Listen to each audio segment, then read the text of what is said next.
Kumusta mga kaibigan? Ipapakita ko ngayon kung paano i-connecta ang Microsoft Remote Desktop sa Android.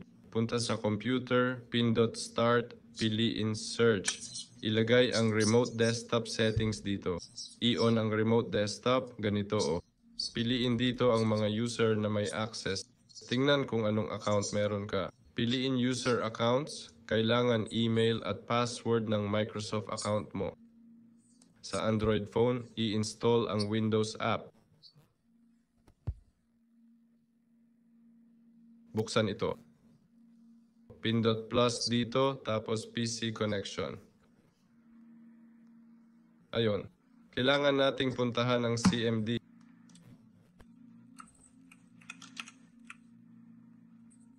Ayan. Ganito ang itsura ng command prompt.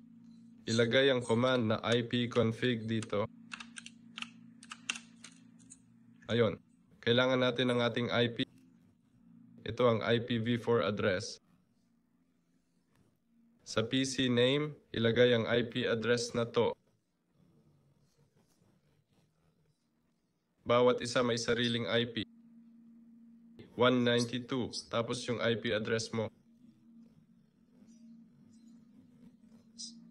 Ayun. Pindot user account, add user account, ilagay email at password ng Microsoft account mo sa PC.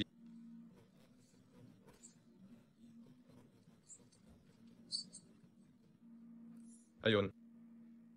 Pwede ring ilagay pangalan ng PC mo, tapos connect na. Hanggang dito na lang, paalam.